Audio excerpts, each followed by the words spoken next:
Palabra de vida.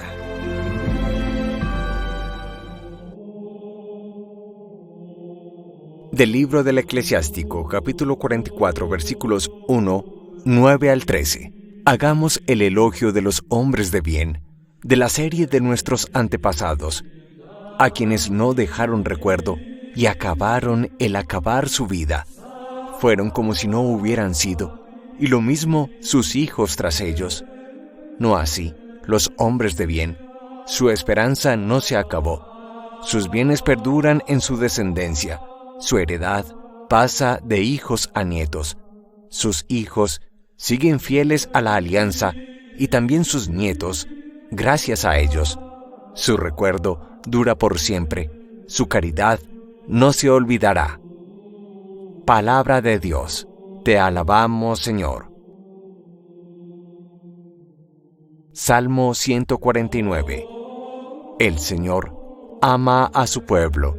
Cantad al Señor un cántico nuevo. Resuene su alabanza en la asamblea de los fieles. Que se alegre Israel por su Creador, los hijos de Sión por su Rey. El Señor ama a su pueblo. Alabad su nombre con danzas, cantadle con tambores y cítaras, porque el Señor ama a su pueblo y adorna con la victoria a los humildes. El Señor ama a su pueblo. Que los fieles festejen su gloria y canten jubilosos en filas, con vítores a Dios en la boca. Es un honor para todos sus fieles. El Señor ama a su pueblo. Del Santo Evangelio según San Marcos, capítulo 11, versículos 11 al 26. Después que la muchedumbre lo hubo aclamado, entró Jesús en Jerusalén derecho hasta el templo. Lo estuvo observando todo, y como era ya tarde, se marchó a Betania con los 12. Al día siguiente, cuando salió de Betania, sintió hambre. Vio de lejos una higuera con hojas y se acercó para ver si encontraba algo. Al llegar, no encontró más que hojas, porque no era tiempo de higos. Entonces le dijo: «Nunca jamás coma nadie de ti». Los discípulos lo oyeron. Llegaron a Jerusalén. Entró en el templo y se puso a echar a los que traficaban allí, volcando las mesas de los cambistas y los puestos de los que vendían palomas, y no consentía a nadie transportar objetos por el templo. Y los instruía diciendo: «¿No está escrito: mi casa se llama casa de oración para todos los pueblos?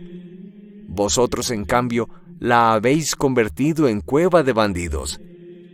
Se enteraron los sumos sacerdotes y los escribas, y como le tenían miedo, porque todo el mundo estaba asombrado de su doctrina, buscaban una manera de acabar con él. Cuando atardeció, salieron de la ciudad.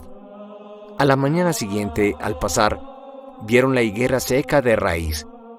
Pedro cayó en la cuenta y dijo a Jesús: «Maestro, mira, la higuera que maldijiste se ha secado». Jesús contestó: «Tened fe en Dios. Os aseguro que si uno dice a este monte: quítate de ahí y tírate al mar, no con dudas, sino con fe en que sucederá lo que dice, lo obtendrá. Por eso os digo, cualquier cosa que pidáis en la oración, creed que os la han concedido y la obtendréis. Y cuando os pongáis a orar, perdonad lo que tengáis contra otros, para que también vuestro Padre del cielo os perdone vuestras culpas». Palabra del Señor. Gloria a ti, Señor Jesús. Nos presenta el evangelista Marcos dos textos intercalados entre sí, el de la higuera que se seca y el del volcamiento de las mesas de los cambistas de moneda y vendedores de animales en el templo de Jerusalén. Aparentemente son dos episodios diferentes, pero en el fondo, e intercalados por San Marcos en el Evangelio que hemos leído, nos presentan lo que es la actitud del hombre cuando ha dejado secar la confianza y la fe en Dios en su corazón. La primera actitud o el primer hecho nos lo manifiesta cuando Jesús, sintiendo hambre y saliendo de Betania, ve a distancia una higuera llena de hojas verdes, pero sin frutos. Espontáneamente maldice la higuera y dice: nunca jamás nadie coma de ti. Inmediatamente entramos al texto y al hecho de que Jesús, ya en Jerusalén, encuentra a los vendedores de animales para el sacrificio y a los cambistas de moneda extranjera por moneda nacional. Siente dolor porque la casa de Dios la han vuelto un comercio, y con ira santa vuelca las mesas de estos comerciantes. Inmediatamente retornamos al primer episodio y nos dice que al día siguiente Pedro reconoce las palabras que Jesús había dicho en el sentido de la maldición de la higuera y la encuentra completamente seca. De alguna forma, Jesús nos quiere indicar que la vida se nos ha dado para producir frutos y frutos en abundancia. La fe, y solamente la fe en Dios, puede permitir que nuestra vida sea fecunda, que hagamos el bien a otras personas y que en definitiva, como portadores de la vida del resucitado en nosotros, podamos vivificar la vida de otros seres humanos.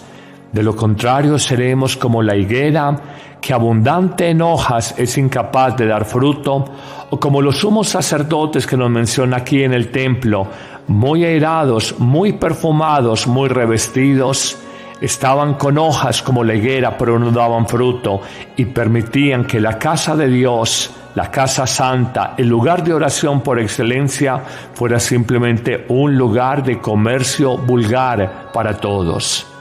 Hoy, amigos, estos evangelios, y concretamente el del día de hoy, nos pone a meditar.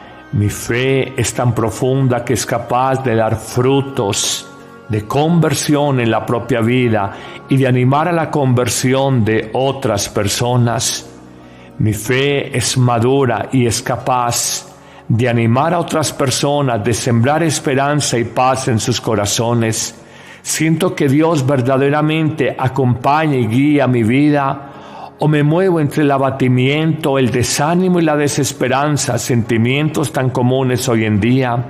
Me lanzo con audacia a una tarea por el bien de los demás, o cobardemente, acomodadamente me quedo en una vida mediocre porque siento miedo de arriesgar tiempo, de arriesgar capital, de arriesgar capacidades en una tarea que no sé si voy a lograr sacar adelante.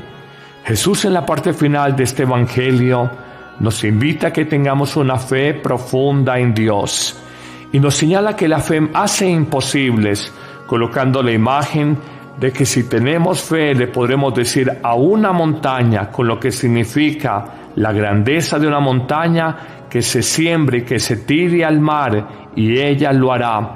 Esto es simplemente una imagen, un símil, para indicar el poder de la fe y lo que es capaz de realizar ella en la vida del ser humano, imposibles humanos. Pero a riñón seguido nos da un camino para obtener esa fe.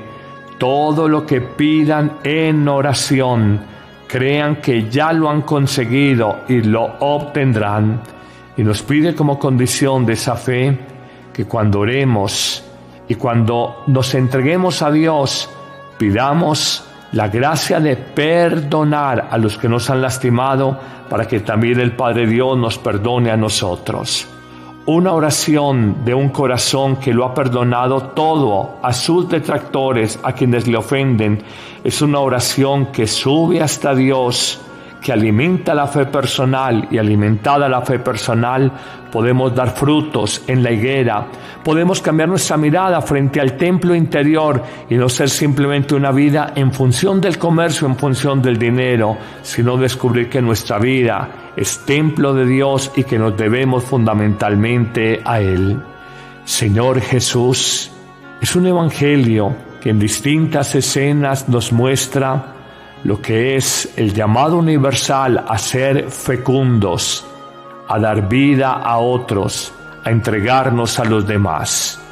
Señor Jesús, dame la gracia en lo profundo de mi corazón de fortalecer cada día un poquitico no más mi fe, por la oración personal, por mi vida sacramental, la Eucaristía. Estoy cierto, estoy convencido que si mi fe es más fuerte, no fallará ningún proyecto de mi vida. No me dejaré derrumbar, estallar por ningún problema, porque tengo la certeza de que Dios me acompaña, de que Dios, su amor, su paz y su poder están conmigo. Amén.